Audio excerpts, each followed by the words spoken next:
Hi everyone. As some of you may know, I've been away for a while on a drugs binge. Not only that, it was an atheist drugs binge, which makes it 1,000 times worse. At least I hope it does. But now that I'm back in some kind of reasonable shape, I just thought I'd make this video firstly to wish everybody a Merry Christmas, whether they like it or not, and also to answer a couple of points that people have made to me recently.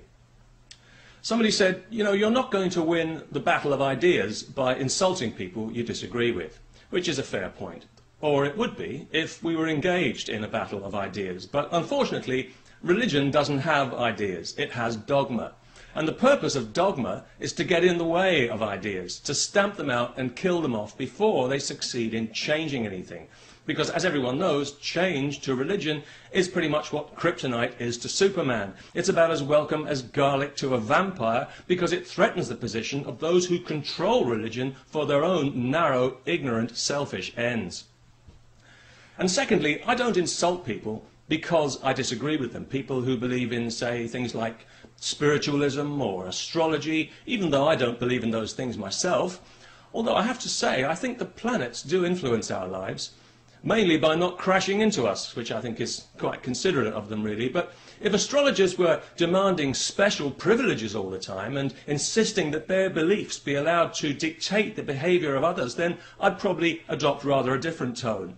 If astrologers enjoyed a tax-exempt status which they routinely abused to meddle in politics and force their values into other people's lives, or if they reacted with fury, threatening to kill people at the slightest criticism of their beliefs, or if astrologers were allowed to indoctrinate young children before their minds were fully formed, and if they then molested many of these children, protected each other from justice while insisting that women and homosexuals not be allowed to practice astrology because they're women and homosexuals, well then one or two insults might slip out. That's how it works. And I don't apologise for that. Why should I? When religion has the barefaced cheek to claim moral authority over us when anyone can see it doesn't even have any moral awareness. How can it have when it's so insulated from self-examination by its blind obedience to Scripture? It seems like hardly a week goes by these days when we don't have to listen to some mealy-mouthed clergyman complaining that secularism is going to lead to moral anarchy and the breakdown of society, as if people really are stupid enough to swallow this shallow-minded, self-serving bullshit. Obviously, nobody wants to live in a moral vacuum. Well, nobody outside politics and banking.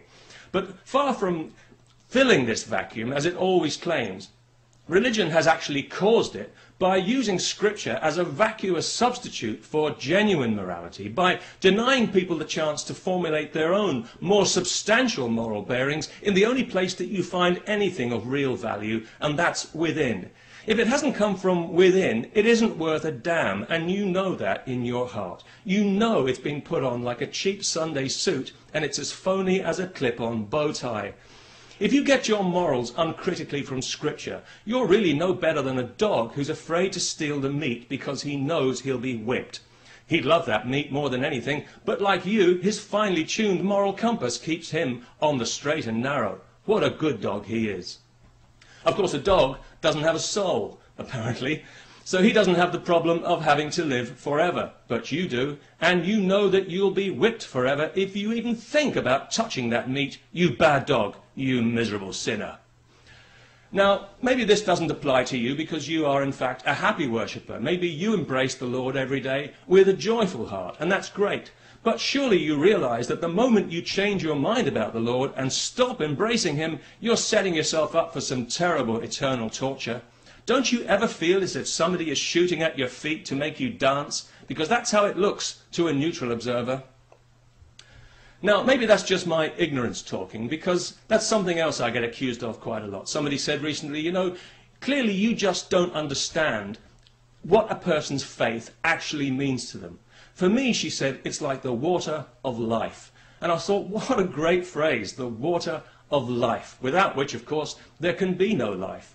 But even the water of life needs to be contained and properly managed, or it can run out of control, get into places where it doesn't belong, and cause real damage. For example, if the water of your life gets together with the water of other people's lives and they form a deluge, a rushing torrent of righteous certainty that sweeps all before it, including reason, well then it's not so much the water of life anymore, is it? It's rapidly turning into the water of death as everything in its path is crushed. Original thought, rational inquiry, free speech, and their tattered remnants are strewn upon the rocks of scripture and blind dogma.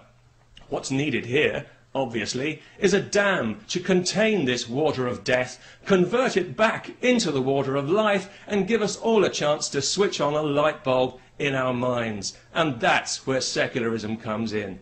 It's everybody's friend, believer and non-believer alike, which I think makes it the real water of life. At least almost as much as this stuff here, beer. Cheers. Now that's what I call the water of life. A Merry Christmas to everyone, especially to all you Islamist crackpots who think that celebrating Christmas is a sin. Of course it is. That's why it's fun. Peace.